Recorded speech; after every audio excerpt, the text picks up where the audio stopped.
This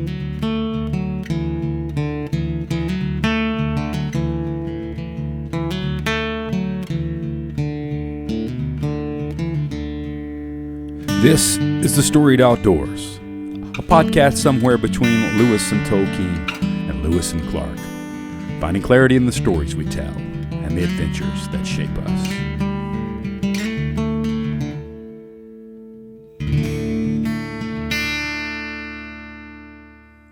Welcome to the Storied Outdoors. My name is Brad Hill, and I'm joined, as always, by my good friend Brian Gill up in Birmingham, and I'm down in Mobile. And, man, we are honored today to sit down and share some time with Dr. Chris Jenkins, conservationist and biologist. Chris serves as CEO of the, I want to make sure, am I saying this right, Orianne or Orianne? How's that? How do we say that correctly? You had it right the first time. The Orianne Society. Orianne Society, a nonprofit dedicated to the conservation of reptiles and amphibians, and he's a board member of Backcountry Hunters Anglers, where he champions the protection of wild places and public lands. From tracking Eastern Indigo Snakes through the longleaf pine forest to advocating for wild spaces, the ones that shape our stories, Chris brings a wealth of knowledge and passion to conservation. So we're going to dive into his journey, the world of conservation in a modern age, and the adventures that continue to inspire his mission. So, Chris, man, welcome to the show. Thank you, Brad. It's great to be on the show. Chris, it seems like a lot of your life now is spent in the outdoors, and before we were recording, you were talking about all these places that you've been in Alabama and all of the places. I'm familiar with a lot of them, but you're not from Alabama, so you've kind of explored those over the years. What was it that got you into the outdoors as a young man, or as a child, or as an adult? I don't know. Tell us. Catch us up to how you got to be such an outdoorsman. Yeah, well, I was raised in very rural New England, and kind of right where Vermont, New Hampshire, and Massachusetts come together. And these days, I live down in the southern Appalachians.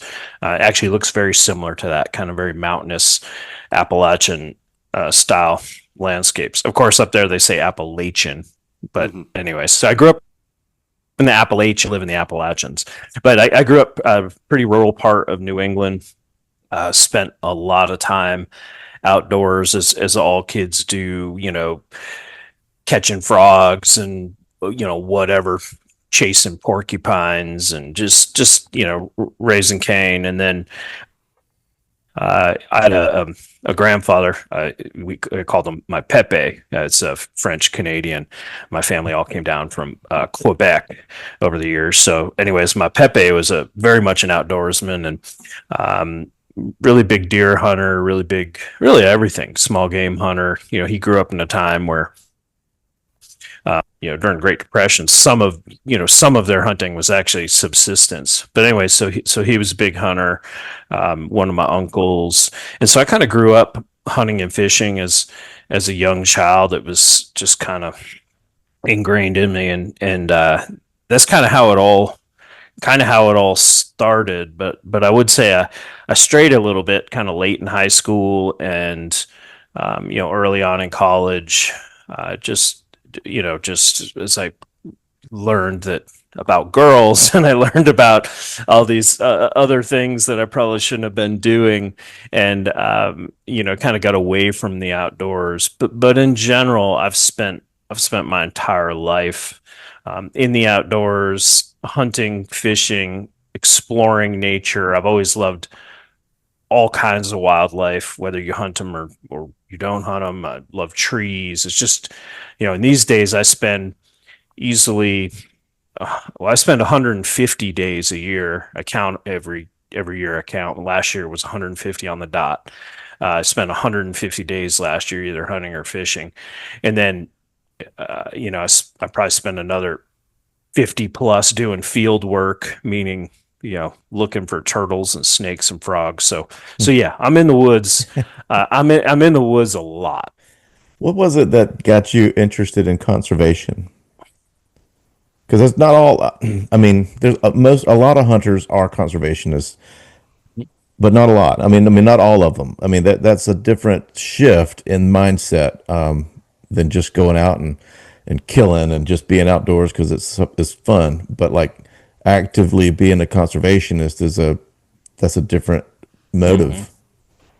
Yeah, I would say, I guess, let's just say wildlife conservation in general before we get to more kind of the game species side of it. But, I saw early on as I was getting into studying wildlife biology and wildlife conservation that, really through like a non-game lens, looking at like really endangered species of whatever it might be, it was really obvious that a lot of these animals were in decline. And again, I told you, kind of appreciate all components of nature. And so, I kind of early on dedicated my life to, to conserving those types of animals that needed it. And then I'd say even more in recent years, again, through that like hunting and fishing lens and conservation, I really do the bulk of my work, focused on land and focused on public land. But I really noticed a pattern. We all have, as sportsmen, we all hear the story of wildlife in North America and the development of the North American model of wildlife uh, conservation. And we think about a time when we had eradicated things like white-tailed deer and turkeys from huge portions of North America. And we really tout, and we should, the recovery of these species, and how we now have, turkey hunting all across the country, and white-tailed deer populations are incredibly high. And so what I've started to realize in recent years that we're right now writing a new chapter to that story, in that like I can go down the line, we can start thinking about um, like CWD in ungulates. You can think Yeah. about moose populations in the Northeast and really across much of their range, and the problems that their populations are facing. We've had concerns about mule deer for many years. I mean, turkeys in the Southeast and the Midwest are a certified conservation concern at this Hmm. point.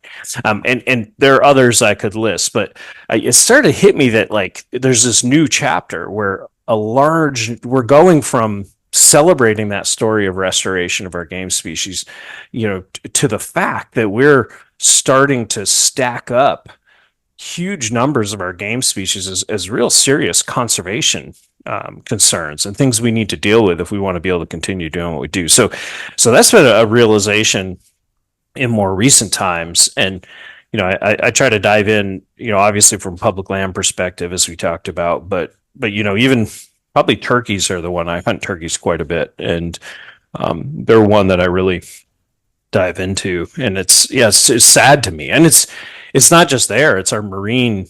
Like I don't know about down where you guys are in the Gulf, but like we've had major redfish issues, say Yeah. in coastal Georgia and South Carolina. Um, I don't think it's quite as insidious as some of the other things. I think a lot of it's a management issue, but it's just across the board. These things that we were managing for sustainability, now there are these factors out there that are causing them to be real conservation concerns. What's the cause of the turkey decline? We've seen that in Alabama. hmm Um, I just gave a big seminar, hour-long seminar on this out in Montana. And I mean, the first thing I'd tell you is that um, we don't know exactly, and there's a lot of science going on with turkeys right now. And I will tell you, it's complex. It's not like one factor, one thing that we can fix and their populations will turn around. So like take another game, like take American alligators, which are game species now. Like they were on the endangered species list. Right. They And ain't endangered in Mobile. no, I was gonna say, Right now. I was gonna say now in many places they're just incredible numbers of them. We could probably harvest them at a higher rate than we do.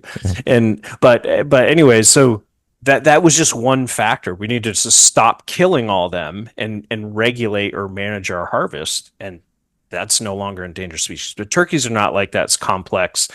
I guess to summarize it, it's much more complex than this, but I think the primary thing driving it is the loss, degradation, and fragmentation of habitat and specific types of habitat, in particular brood rearing and to a lesser degree nesting, but brood rearing being the primary. And then you couple that with predators who are subsidized predators. They do better around humans, things like raccoons, crows, ravens, coyotes. All these animals do really well around people. So across much of the turkey's range, we've essentially lowering turkey habitat, again, especially brood rearing habitat, and then we're raising habitat for their predators. So there's that. Certainly hunting and how we hunt them has an impact in terms of the regulations and all of that. And there's a lot of detail in there I could go into. And then there's some unknowns like disease, for example. Like there's a lot of current research projects that are just launching to determine if turkey diseases are having a big impact. But it is complex, and all of those factors are probably impacting them to a degree. Yeah, it seems like raccoons are such a menace to turkeys. They just get the eggs and just destroy a whole nest. I mean, exactly. Yeah. Man, I was when I was getting ready for this conversation, it made me think about one of our previous guests that brought up a term that Brian and I had not heard, and it kind of tickled us. But she talked about going herping, and we had never heard that term before. And it kind of got us tickled. It just caught us off guard, and we got to giggling about it. But we learned about herping and going out and looking for snakes and reptiles and what have you. And we got a good giggle out of that. But learned a new term. But man, your work focuses on a lot of reptiles and amphibians and what they can teach us about all kinds of ecosystems and the health of ecosystems and man, so tell us a little bit about how you got into the Orianne Society and what that work looks like. Yeah. So as I mentioned, I was studying wildlife biology. I did a bachelor's and a master's in wildlife biology, and then I moved out west to do a PhD. I did my PhD on rattlesnakes and rattlesnake ecology, essentially near Yellowstone National Park. But the way I got into them, herps, was I got into wildlife, and I was interested in I really love bears. I do a lot of bear hunting, and bears fascinate me. And so my idea was I kind of wanted to be a bear biologist. And so I was kind of going along that trajectory. And then I got my first real summer wildlife job. It was an internship, and it was kind of a program that had hundreds of positions all over the country. You kind of get placed somewhere. And I ended up getting placed in California up in the Sierra Nevadas and working with turtles and frogs. And so I did that summer job. It was great. And then I came back, and I found when I got back, I was very interested in those animals. And so I was out in the woods still, but I wasn't always, tracking a white-tailed deer or a bear. And I was out looking in ponds at amphibians and looking for snakes and other animals like that. And so, and then as I moved along through my career, I realized that it was a really great niche for one, just in terms of a place I could be successful. It was, there were herpetologists out there. There wasn't as maybe as much resources for herpetology, but it was a small pond that I could really, kind of build within and carve out that niche and have a good career. And indeed, I've been able to do that. And there are also animals that are just really in need. Again, like, I love black bears, but there's need for their conservation, but it's not like, many species of turtles, for example, which are on the brink of disappearing. And so, just the need with these animals is really defined in or I guess best illustrated by kind of some superlatives. But if we look at like major groupings of animals in the world, turtles are the most endangered group of animals on the planet. Over 60% of turtles species in the world are classified as endangered with extinction. Wow. Amphibians, have experienced some of the most rapid and fastest declines in extinction rates that we've seen in any group of animals in modern times. So there's a lot of need there. So anyways, the story of how I got to the Orianne Society was I was doing my PhD out west, as I mentioned, and my plan was to go be a professor, at whatever, Auburn University, a University of Georgia, a tier one, they call them R1 research schools. That was my goal. And I ended up getting a postdoc working with Wildlife Conservation Society, which is a big nonprofit that works globally, but they're kind of best known for the Bronx Zoo in New York, and that's where the headquarters are. And so I ended up getting a postdoc that later turned into a job, and I was again working in the Yellowstone area on a whole suite of animals. I was working on reptiles and amphibians, but I was also working on elk and sage grouse and all kinds of animals.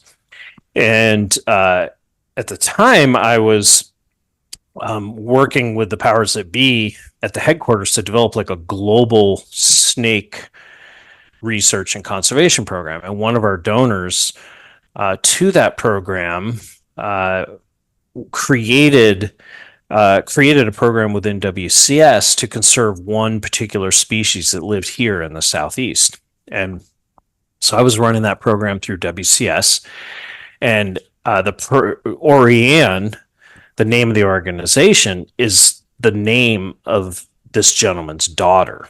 And so she was the one, he really loved cats, and he's probably the biggest philanthropist in the world for like tiger conservation. Wow. But his daughter loved this snake in the Southeast. They're called indigo snakes. And so we've been reintroducing them in South Alabama for a long time now. For example, you may have seen some of that in the news. They're this largest native snake in North America, snake eating snake. They'll even eat like venomous snakes. And then he had a falling out with the bigger organization, having nothing to do with me. And I had a decision to make. He wanted to hire me to create a new organization, or he was going to move on and create it himself. And so I decided to leave the big organization, WCS, and work with this gentleman. And together we created the Orianne Society. And that was back in 2008. Cool.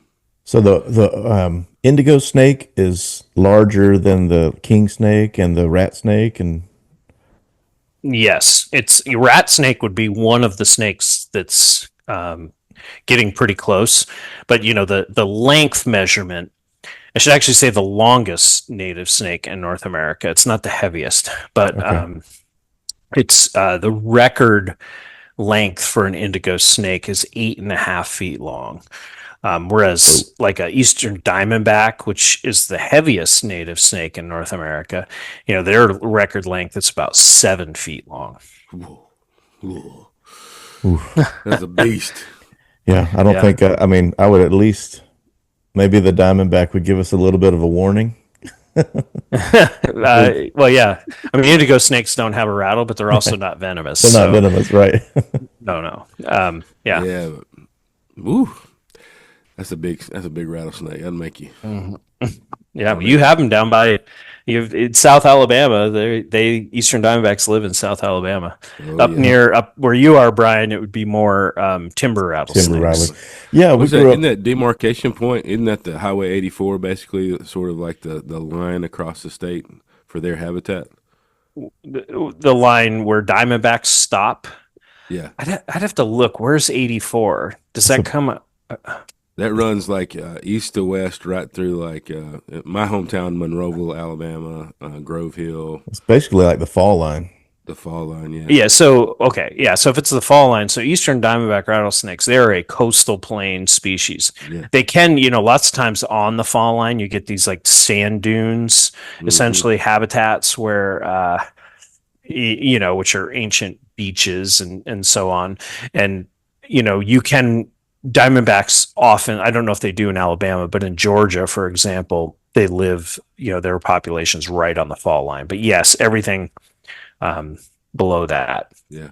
Wow. How do you, growing up, you would hear this saying, and I imagine how many times you have heard this saying: "The only good snake is a what?" As a dead snake, yeah. A lot. I mean, that is like a commonplace. Like how, as a biologist, how do you combat that, within folks? Yeah. I mean, the first thing I would say is that I can't be the biggest hypocrite in the world, meaning that like I've already told you I hunt 150 days a year.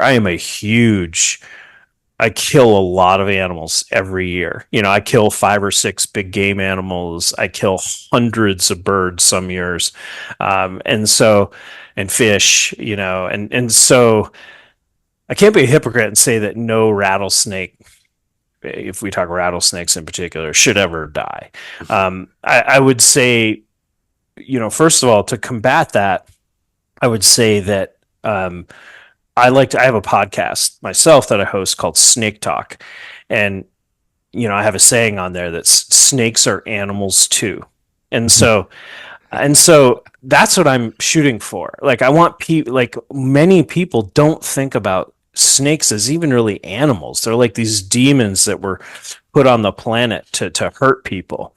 And actually, if you go back in the Bible, there's many references to snakes, and there's only maybe 2 that we, the general public hears about quite a bit. I did a podcast episode with a theologian on snakes in the Bible, and we went through.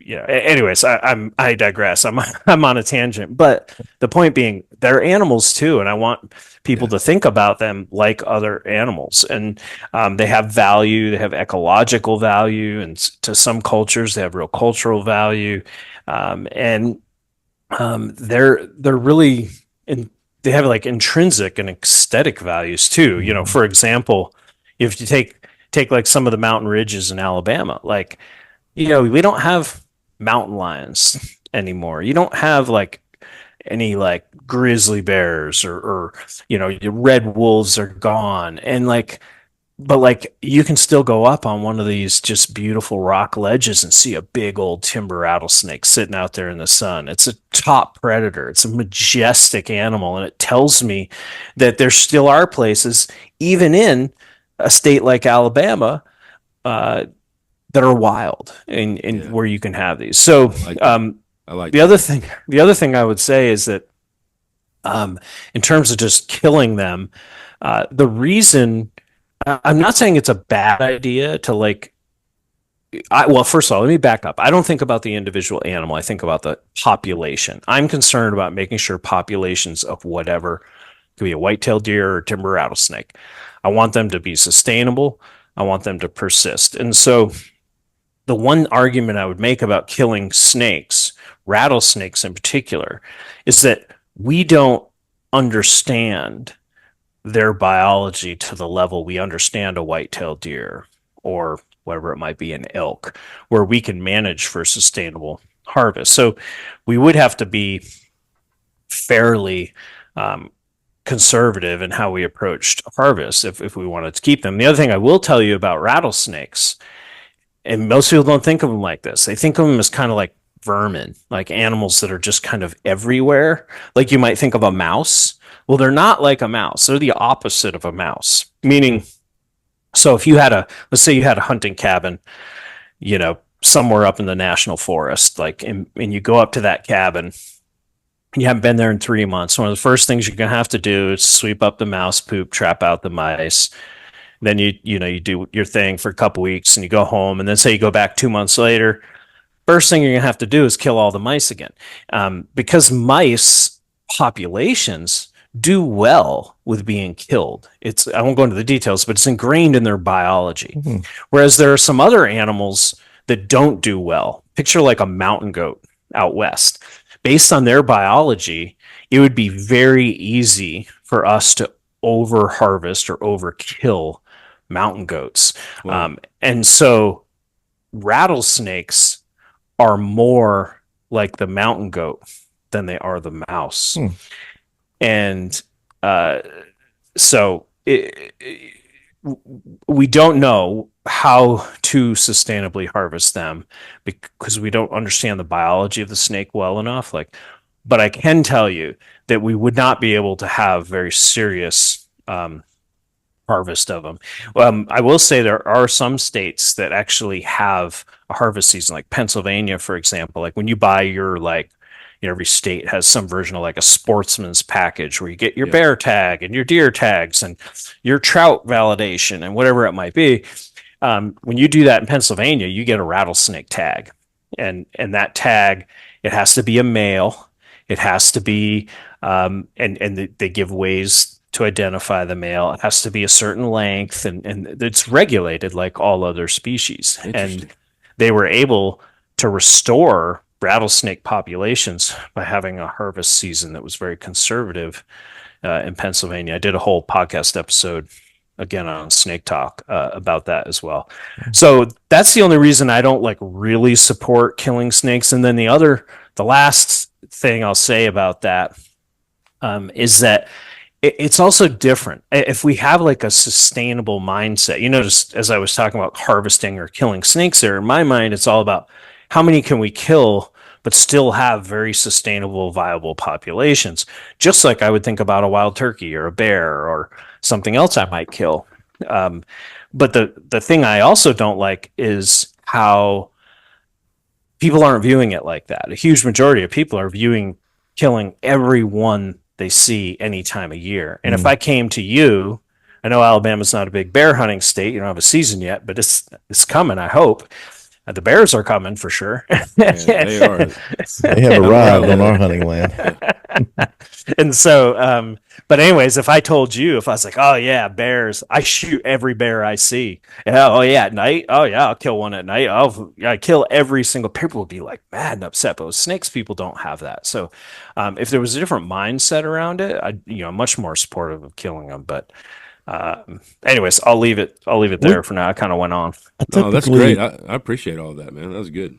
Yeah, I'm much more afraid of like a water moccasin or a copperhead than a rattlesnake. I mean, I feel like, I know that they may be evolving a little bit, but they'll typically give you a little bit of a warning sign with that rattle before they strike. Yeah, they have a kindness about them that says, "Hey, I'm here." Yes, true. I will say that. So, by the numbers, so copperheads account for the highest number of venomous snake bites in North America every year. I would believe that 100%. They're common, right? In many places are common, and they're in the eastern U.S., so they overlap with people quite a bit. So there's just a lot of overlap. But copperheads, have actually a relatively mild venom. Drop for drop, it's pretty mild as far as snake venoms go.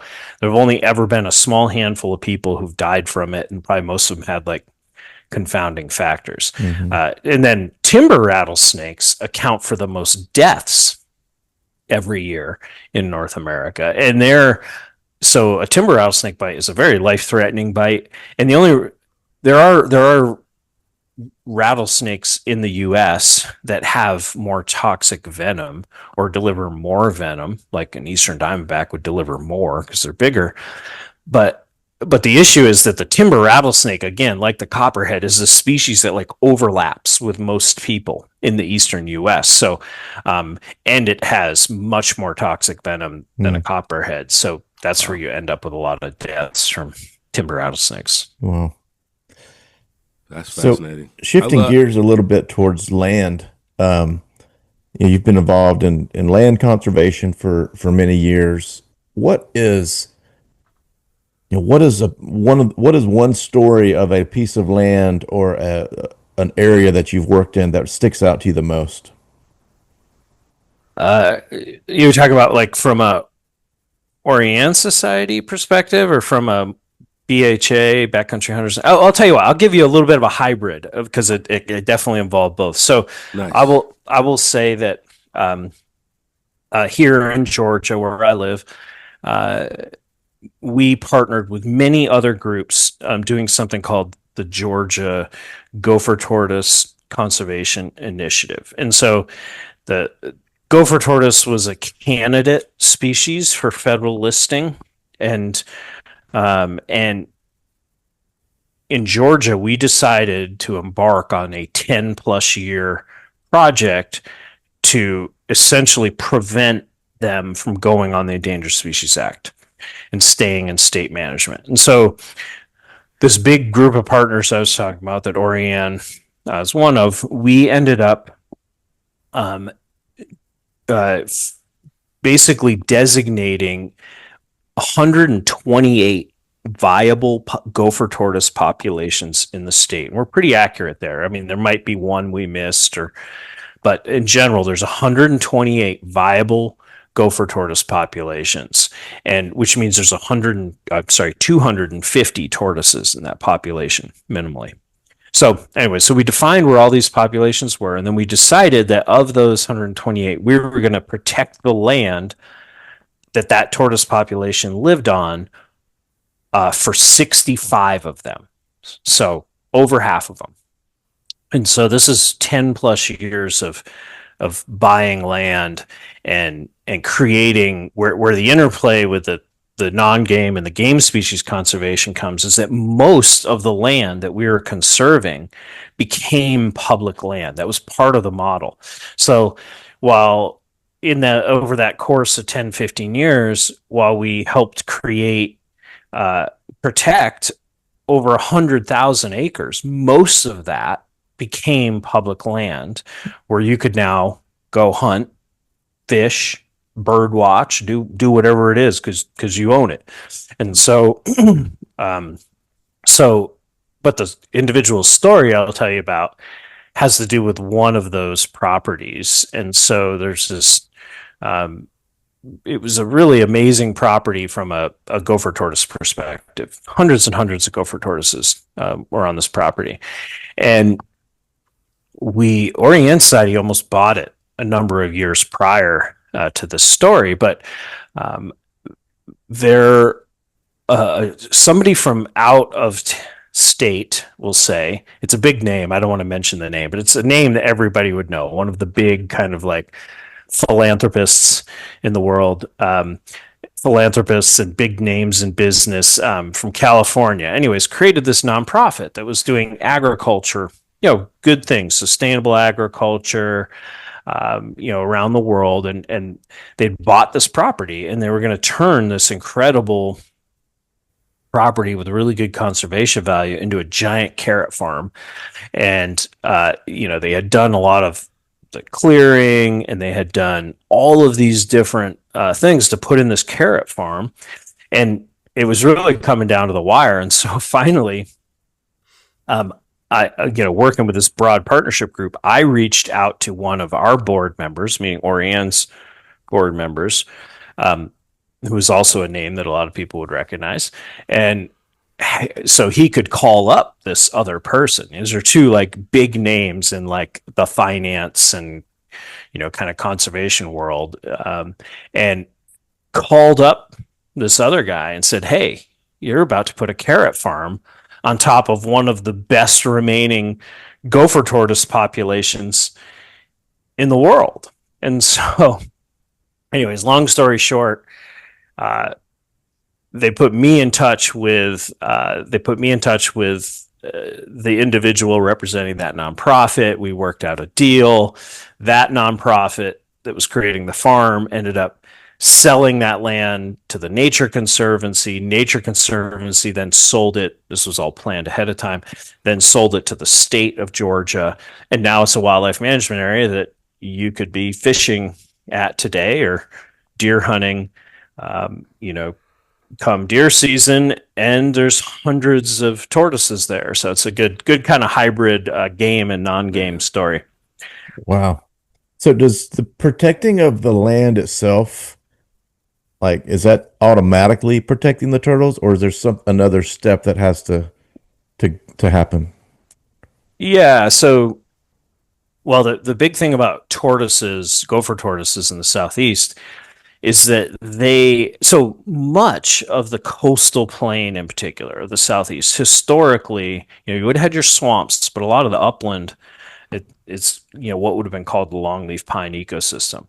And historically, there would have been natural fires that burned these ecosystems relatively frequently. And so those natural fires really can't occur anymore because we have so many roads and developments and all these natural fire breaks that also require us, if a wildfire does start, to put it out very quickly to protect these resources. Um, and so really almost any conservation group, I don't care if you're game, non-game, we all want the same thing. And to do that, we do a lot of prescribed fire. And so and Orianne, we have our own prescribed fire teams that work throughout the coastal plain, burning habitats. We work on state, we work on public land, we work on private land, we work on our own land. And so the tortoises need that well managed, like what you guys probably would think of as like, some prehistoric coastal plain looking landscape where they're almost like grasslands. They're like savannas with, low density pine trees. And so the tortoises need areas where the sunlight is hitting the ground and there's like a lot of grasses and flowers and all that, because those are their green groceries. That's where they feed. So so fire, once we buy them, you're right, if we never did anything to them and they just grew up into a thicket, yeah, it'd probably be great deer bedding habitat. But but yeah, the tortoises and so many other animals, turkeys, even deer. I mean, deer, those grassy savannas, forbs, all that's prime summertime habitat for deer. That's what's growing your big antlers. I can't remember who it was, Chris, but I heard in a recent podcast conversation this guy talking about quail habitat in specific and how if them being an indicator species for a lot of other species, and if like quail habitat is good for quail populations, it would be good for a lot of other populations of animals too. And I thought that was pretty interesting, and never considered them as like an indicator species as far as a canary in a coal mine as to how other species are benefiting too. Yeah, I would agree with that. In general, I mean, if it's good for quail, it's good for a lot of things in many cases, including gopher tortoises. So, because I mean, all that you were just describing, I was like, man, that sounds like some really good quail hunting. Exactly. Man, so I noticed one of the things that stuck out as a kid, I've always loved National Geographic and looking at National Geographics and just the stunning visual pictures in National Geographic and their work. And you spent some time working with National Geographic. What was your work with them, and what was that like? Yeah, well, that was a long time ago. And I was one of their, what you would classify as explorers. And I was on a team of people, and we went down into, in Peru, in the Andes. We had a team of people. I was a herpetologist. We had mammalogists, ornithologists, so people who study mammals, people who study birds, people who study plants. We had like people who studied ancient human cultures and current human cultures. So just this big team of people. And we were going into a remote region it's called the Caribaya. So into this remote region, and we were trying to document a whole number of things, because there was a road. Basically, China had built a big port, and was building a road up over the Andes to access the deep parts of the Amazon.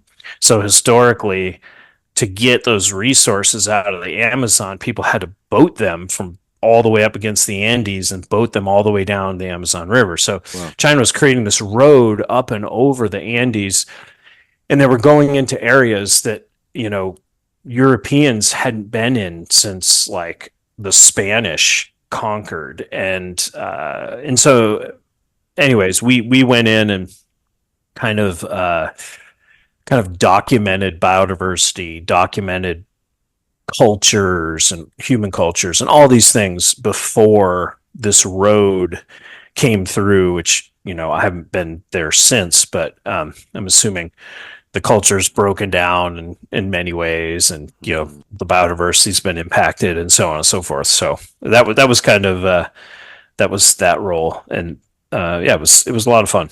So Man, I bet that was fun to be around. Just what a list of people to be around, and the conversations must have been interesting, yeah, that in the was. evenings.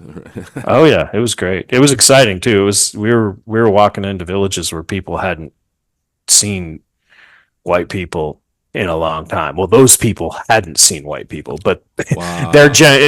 they probably heard stories about them and from past generations, but it'd been a long time. So Wow.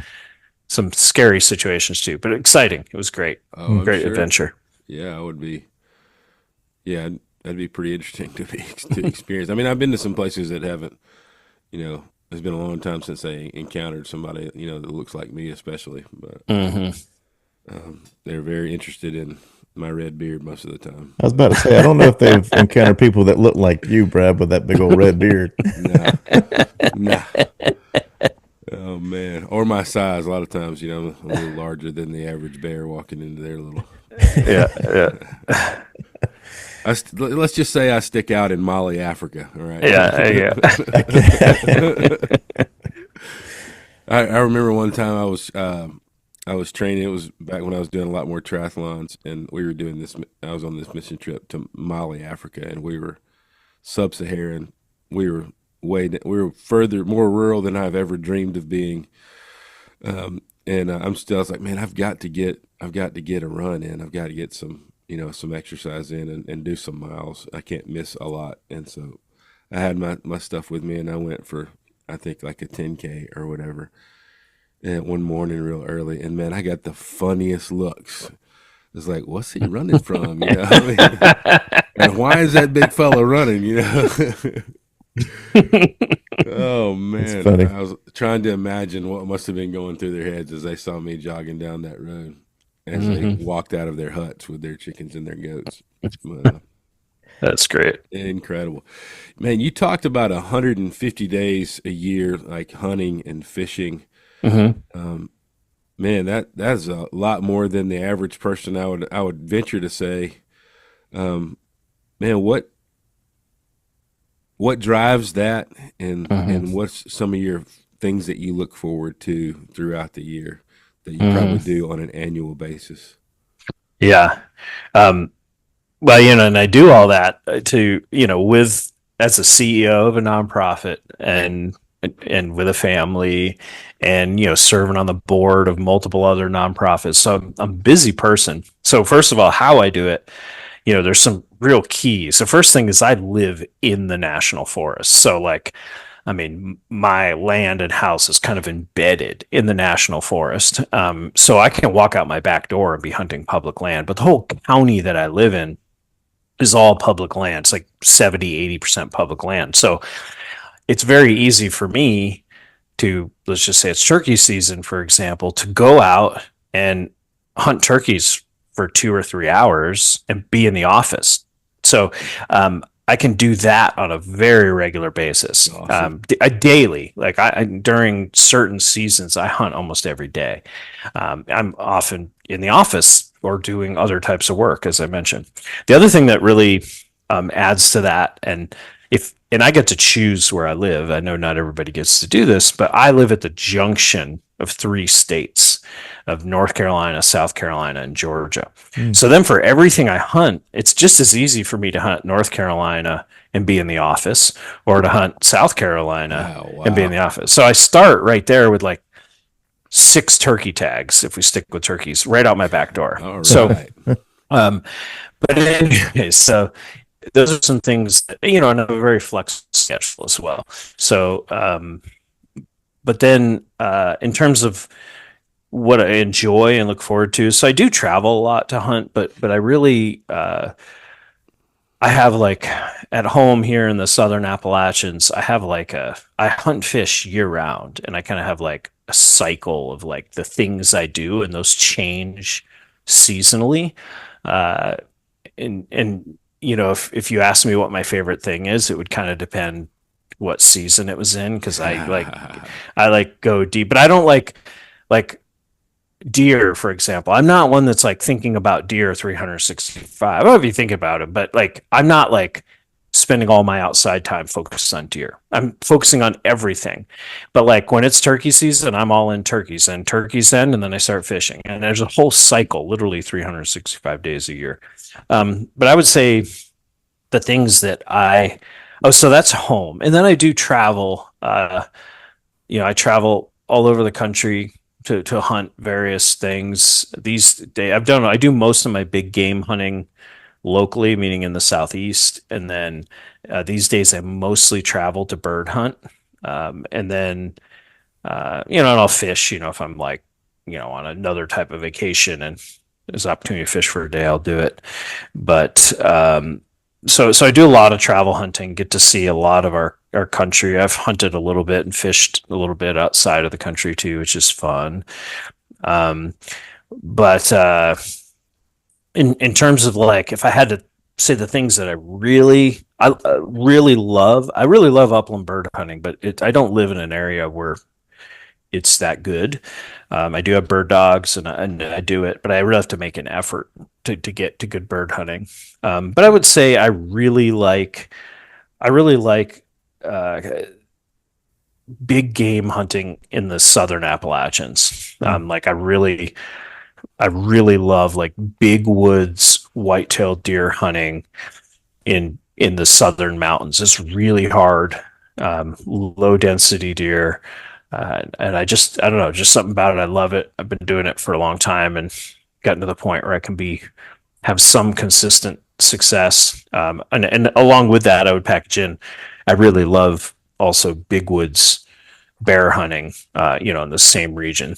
So, and then turkeys, if it's turkey season, I'm really into turkeys. Like, I mean, I'm one of those guys, I'll hunt like 5 to 10 states a year. And, I've killed various slams and, Wow. I'm killing 5 to 10 turkeys a year and Eating good in the neighborhood too, buddy. oh yeah, we eat almost all big games. So, but if I had to pick one thing, if I had to say something was my favorite, it would probably be that big woods whitetail hunting. All right. I got to do my first. I'd never bow hunted before, and I'd certainly never bow hunted for bears before. And I got to go up to Canada with a buddy from church and hunt a baited bear. It was the first week of May. It ended up not being successful. I had one I passed on that I wish I wouldn't have. But it was like early in the week, and the guide was like, "Man, if you're not sure, wait." And I was like, "Okay, I'm gonna wait." And then I didn't see him again, but learned a lot. It was an amazing experience, and I hope I get to do it again. Actually, I hope to come to North Georgia to try some public land spot and stalk. Yeah, that'd be great. Come on up. So, Chris, as a scientist, I think I would imagine that it would be sometimes what you do and spending time in the outdoors and spending time in nature and seeing all this wildlife could have a tendency to be reduced to a data point of, okay, this is this thing and I'm doing it for this thing. How do you, I mean, it seems like you do a good job of kind of maintaining that sense of wonder and something that your soul is kind of revitalized when you're in the outdoors. I mean, the way you talk about hunting and fishing and being outside, you can just see yourself light up. How do you balance that as a scientist to not just let everything be work and data points but also good for the soul? Yeah, I mean that's a good question. I would say that being in the woods or the deserts or the prairie or wherever it is it is very good for my soul. It's it's a very spiritual place for me. It's required. Like I wouldn't be a happy person. I wouldn't be at rest. I wouldn't be it makes me a better person. And so I prioritize it, and it always fulfills me, keeps me, I don't lose interest in it. And the truth is, in terms of I am a scientist and but day to day, I mean, I'm the CEO of a company now. And then the other thing I do is serve on a number of boards of other companies. And so, I think really kind of big picture, and I value science and I understand science, and um, but like I'm not usually in most cases out collecting every data point. But I do think there's, I don't want to get too deep here, but like if you just take nature in general, like it's this just amazing thing. You got all these animals and these plants and soils and rocks, and it's out there, and science is one way to interpret it, and it's an important way to interpret it, um, because if we're going to try to have more gopher tortoises or white-tailed deer, we need to be able to figure out how to count them and how to understand how quickly their populations reproduce and grow or decline. But at the same time, there's other ways to interpret nature. And, I honestly probably spend as much or more time sitting on a rock in the woods interpreting nature in a non-scientific way, just kind of enjoying the aesthetics and all of that. So science is important. But from my perspective, it's not the only thing that excites me about That's nature. good. That's a good way to put it. Yeah. Yeah, I think it's interesting when I think about like being a conservationist or being a hunter, or for me, as a pastor, you know, we were called, in the garden, it's like be fruitful and multiply. Here's, till the earth, do the work, tend the garden, and subdue it. Like that, left to its own devices, like you said, it grow up into a thicket. It might be good for one thing, but it's not going to be good for everything. Like land needs to be tended. Things need to be taken care of. I mean, it is our job as humanity to care for the land and to, tend it. And if we just let them run amok, then they'll overpopulate and then get diseased, right? A Yep. lot of things the world needs to be tended, and I love that, finding that balance of enjoying harvest but also caring for, habitat and seeing habitat, and then that providing opportunity to be in awe of the creation that we get to enjoy. And yeah, I love that, seeing that balance, for you, and then being inspired by that balance. 150 days in the woods and hunting big game, pursuing things like bears. I am certain there's been some close calls and some interesting stories that you've experienced over the years, and some stories that you've probably sat around many a campfire with a group of people, because you probably don't always do those things solo. And so what's perhaps some of your favorite, one or two of your favorite stories, whether they're funny and near death? We love a good bear story.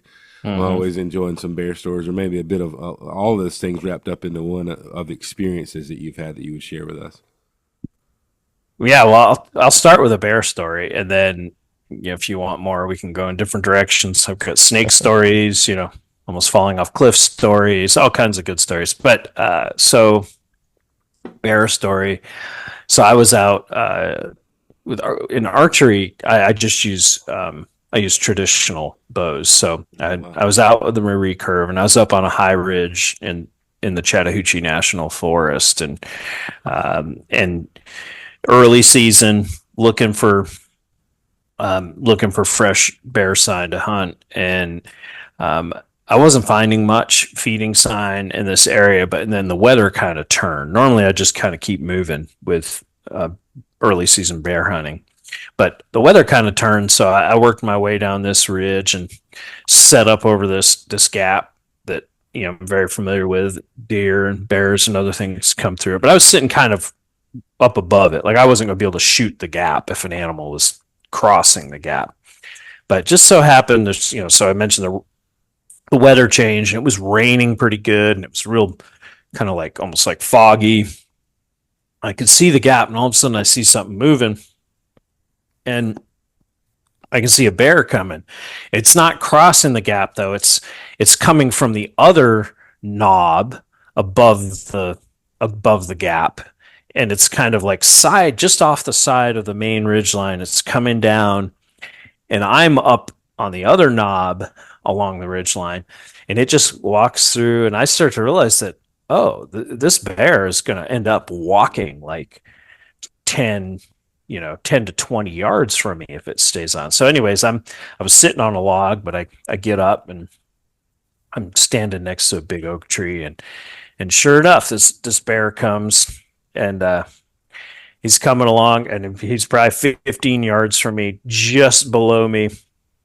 And I still, to this day, don't know how this happened, but I draw back my recurve. I let an arrow go, and the arrow goes high. And at that range, I should be pretty good deadly with the bow. But anyways, it goes high. It goes through the fur on the bear's back, but literally doesn't even touch skin. And so the bear instantly stands up. And so remember, it's just like 15 yards from me, a little below me, and I'm standing right against the tree. And its bear stands up and it's looking around, just like you picture. Where'd that come from? Yeah, exactly. It's like, what's that? And then it's looking around, and then finally it like makes me out. Like it realizes that there's a human standing. Bears don't see all that well, but it makes out there's a human standing 15 yards from me, and it drops to the ground and starts to charge at me. I literally, I dropped my bow, and there's no way I'm getting another arrow out. And so I drop my bow and I jump behind this oak tree. And so it charges about 10 yards. And then when I disappear behind the tree, it stops. And I'm like peeking around the tree now. And this bear's like 5 yards. I mean, it's right there. And it's like looking, and it kind of starts to go up, probably about halfway up, like to stand up again. And then it just very quickly like drops to the ground and turns and runs straight down the mountain and out of my life forever. But yeah, I was kind of rattled by that. I was, I remember I went back and I went to another area and sat for a while, and I was just kind of uneasy, and it's kind of like almost hoping I didn't see a bear. I'm looking over my shoulders. Yeah. Anyways, so. Oh boy. Gosh, that's intense. Mm-hmm. Yeah, but in general, black bears, as I'm sure you guys know, there's very few, encounters, real negative encounters with humans where they hurt humans. So they seem more skittish than other bears. Yeah, for which sure. I'm thankful for, because we have a family living on our property. Oh, it's funny though. I don't know who's tagging them, but they have like tags and ears. They've got big collars on. I'm like, I don't know who's tagging them and all doing it. I'm sure it's some conservationist, but yeah, they come to the state's involved somehow. So your state agency, what is it? Department of Natural Resources and Conservation. I can't remember what they call it in Alabama. It's kind of long. But yeah, they certainly would be involved. And then there might be a university or something, probably like an Auburn involved. So I've always wondered, like, could I get the data on where they're living just so I can avoid them? Like, give me a map of where these things stay so that I don't go there. And there's no hunting season on them now, so they're not giving away info. I don't know. You figure out who's running the project. It wouldn't surprise me again if it was like Auburn and the state somehow partnering together. But yeah, I wouldn't be surprised about that either. I went to Auburn, and so they do a lot of work with natural resources. So. Yeah, I ran into a crew when I was in school back in the early 2000s at the University of Mobile, and they were tagging the bears down here in South Alabama. And there's a lot more of them now than there were then. Yeah, they're a regular occurrence, for some people's yards and bird feeders and trash these days. Over Memorial Day, there was a picture going around of a bear swimming in Lake Guntersville. Oh, I saw that. Did you see that? Yeah. Yeah, I didn't see it. I didn't see it, the actual bear. We were up there, but I didn't see it.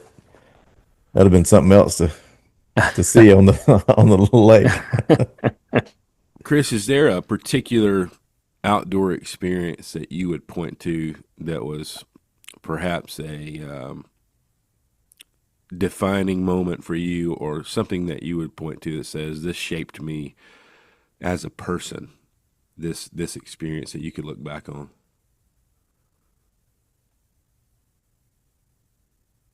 Yeah, I'll give you. Well, I mean, the first thing I'd say um, is that my earliest hunting experiences again with my Pepe there in rural New England, squirrel hunting, like, and it's not one instance, it's kind of, it's everything. And the romanticism around him and the deer he'd kill. It's, Mm. and the, the old like green and black or red and black check that they wear up in that part of the world. That's how I dress when I hunt these days.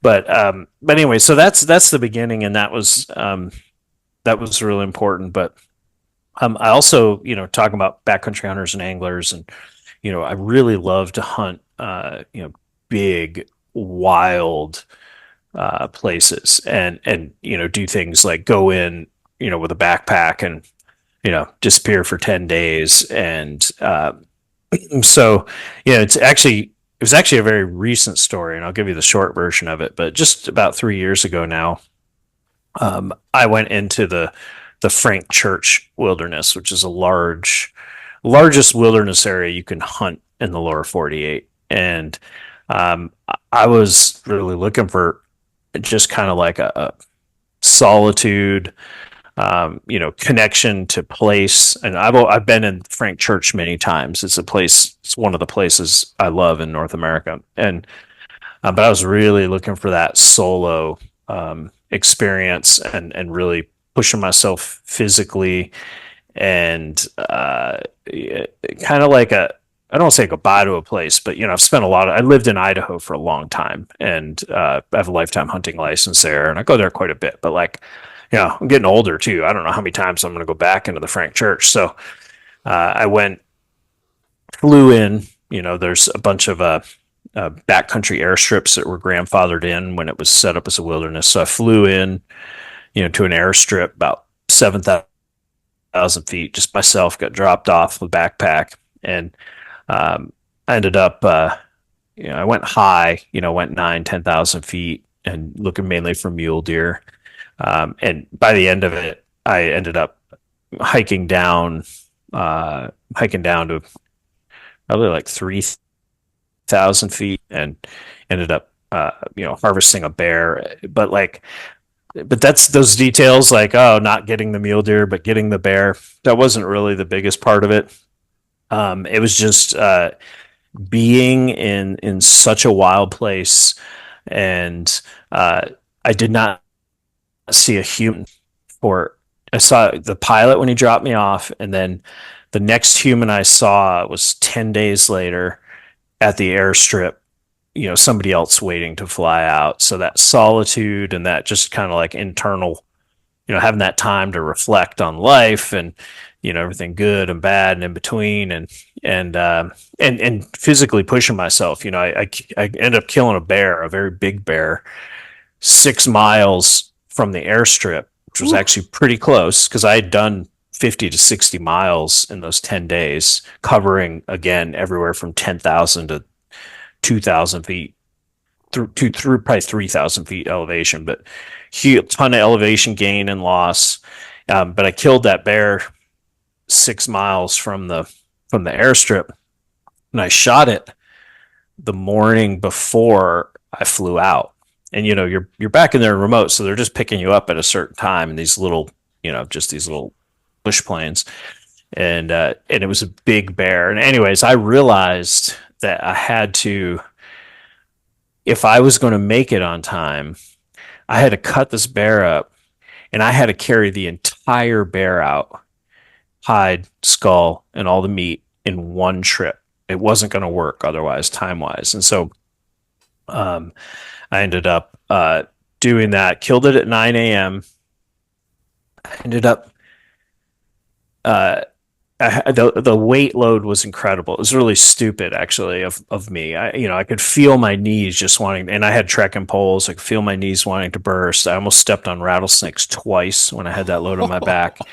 And I've researched rattlesnakes back in there before, as part of my work. But anyways, and I get that bear.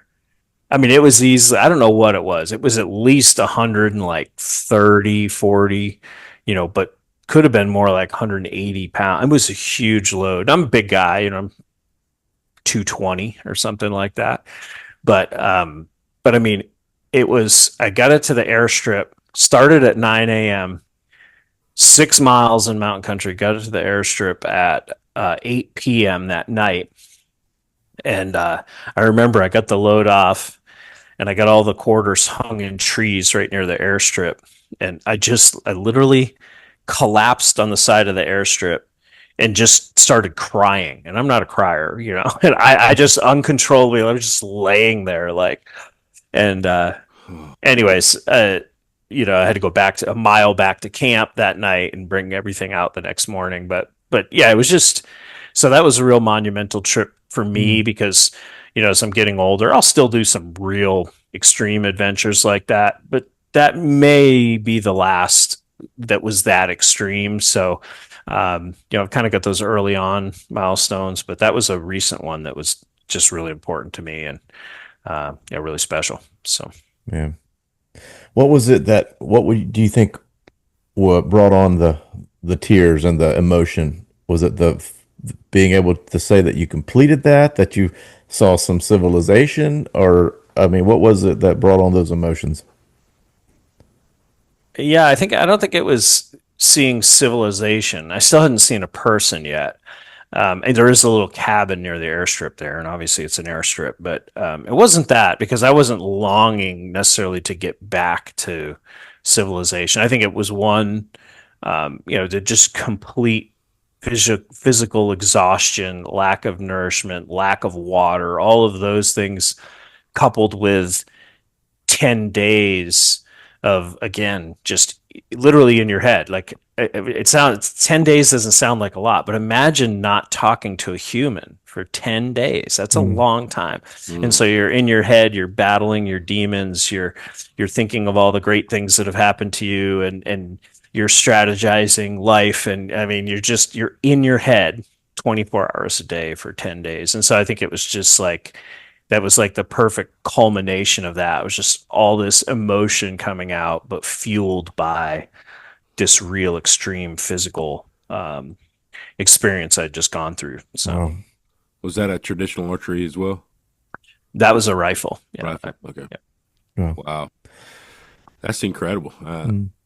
I can't. I mean, I was thinking about my own little experience of facing an animal like that, having never done that. I can't imagine like the hike and the work and the exhaustion that you feel. But man, wow, that's awesome. Yeah, and I can't imagine thinking about trying to avoid a rattlesnake with all the weight of the bear on you too. Yeah, it was bad. One of them, I literally was just, my foot was coming onto him. I had to put my trekking pole down into the snake. It didn't physically go through the snake, but landed in the middle of its coil, and I kind of like catapulted that leg over. But yeah, there were two pretty close calls. Whew. Chris, what's your next adventure? This is what it's kind of, is it something on the horizon with your nonprofit, or a trip, or a book, or anything like that? What would be your next adventure? Yeah, I would say, in terms of like real tangible, like what's your next big adventure? I like to figure out places like like even like big woods places. So I think we were talking before you started recording that I hunt on the Tennessee side, but I hunt pretty close to Alabama up in the Cumberland Plateau, and I've never, I mean, Southern Appalachians, but I live in the Blue Ridge, which is much different geologically. And so my ongoing adventure that I've really been enjoying, this will be year 3 of that, is learning the Cumberland Plateau and learning the systems there and learning the deer and how they use these kind of bluffs and just exploring these canyons and all of that. So it's not an adventure like we just talked about, flying into a giant wilderness, but it's a real adventure for me, and one that I've been enjoying, and I love the culture of like deer camps. Mm-hmm. And so that's also part of this Tennessee property that I'm talking about. And so I love just to keep exploring that concept and sitting around with friends, and the fellowship and the camaraderie and all of that. That's part of the adventure for me too. And just as I get older, like really focusing on some of that, not just always being the solo guy who tries to kill the biggest thing, but just kind of real well-rounded experience where I'm getting to learn the animals and experience the people and the whole hunt. So Have Awesome. I know you've got some family, you're married and children. mhm. Have your children been a part of any of these adventures with you? Oh yeah, my son is 20, and my son's just about 20. He's 19. My daughter is 17. And so my son, he's killed multiple turkeys. He killed one Eastern on public land, in the mountains of Georgia. He's killed a white-tailed buck. And then he did a big trip with me. We went down to Old Mexico, um, hunting Gould's turkeys. So Yeah, that's so he incredible. yeah, he's Beautiful. killed two Goulds as well. And then my daughter, um, actually, in some ways, is into hunting more than my son. I feel bad about that because, just with stereotypes, I was so focused on my son, and he's into it, but my daughter's really into it. And anyway, so Awesome. last year in Georgia, my daughter killed a bear, a white-tailed buck, and a turkey. So most Man, hunters our age, aren't getting that done in That's Georgia. that's So like the Georgia Slam right there. yeah, it's good for her, man. That's awesome. yeah, Man, what great memories too. I mean, yeah, golly. I mean, for us, one of the things on this podcast was to share stories, our own stories, and conversations with folks like you to archive those for we said if our children were the only ones to ever listen to these stories, it would be a success to us to have this wealth of conversations and stories for them to go back and hear their dads talking to different folks and hearing stories about things and being encouraged or challenged, to have the same kind of awe and be reminded of the wildness. Even when you see a rattlesnake, to not be, oh my gosh, there's a rattlesnake, watch out, but go, wow, look at that thing. This is a wild place that I'm in. And so for them to be able to one day hear this conversation is a treasure to us. And so I know it's a treasure to your kids to have spent those times, in the woods with their dad. Man, what a good thing, and I'm encouraged by that. One thing I did want to ask for, as someone who I grew up hunting some, my dad wasn't real into hunting, um, and then I moved down to Mobile and didn't have a hunting license or anywhere to hunt, and then recently some guys talked me into duck hunting with them, and I enjoyed duck hunting. And then once I had a hunting license, I was like, man, if I'm going to have a hunting license and pay for it, well, I might as well hunt, right? I might as well take advantage of it. It's like going to a buffet and getting one plate, right? You can't do that. It's like, I paid for a buffet, I've at least got to get two plates, right? Just kind of have that mentality. So, man, I've been adventuring and learning new things. And like I said, I went on that bow hunt, and I look forward to doing that again. For someone who wants to experience a beginner entry level backcountry hunt, like what you talked about, it seems foreign to me, but that would be something I love to work towards. What would be a great place for someone listening to say, man, I would love to do a backcountry hunt, but I have no idea where to begin? What would you say would be a great entry point for them? the first thing I would say is that at Backcountry Hunters and Anglers, we have this concept. We say your backcountry, like meaning that not every backcountry is the Frank Church River No Return Wilderness or somewhere Right. in Alaska. Like, and you can go to almost every state in this country, and you can find what might be your backcountry. It might be a salt marsh, you know, down near Dolphin Island, down in Alabama. There might be somewhere else. So I would encourage everybody to go find that place that is their backcountry in that wild place. They don't have to think about it as this giant wilderness. But I will say, to do like functionally, like you're talking about, that concept of kind of say backpacking in, camping, hunting. The first thing I would say is almost every state has places that you could do that. So, for example, just in Alabama alone, I mean, you have one, I won't name names, but you have one wilderness in particular that you could backpack into and hunt for a week, and have a really great experience. But it doesn't even have to be that. If you find public land, again, like say federal national forests, I would encourage people to backpack in there, set up a small camp, and hunt whatever it is they like to hunt. You can go do this with a squirrel gun. Backpack into your local national forest, set up a camp, bring your 22 or your shotgun, your Feist if you have one, or whatever, no dog, and go out and spend your days, hunting squirrels and cooking them over the fire, and just you can have a great experience. It doesn't have to be killing a bear in a giant wilderness area in the Rockies. So that's awesome. That's cool, man. Well, those are great experiences, and that's a great word. And so I hope it inspires people to get out there and do that, because we do have a wealth of public land, which this podcast will air in the fall of this year, and I know you're probably doing a lot of work right now with a lot of the potential sell off of public land. I see there's a lot going on out there. A lot of people fighting against the sell off of public land.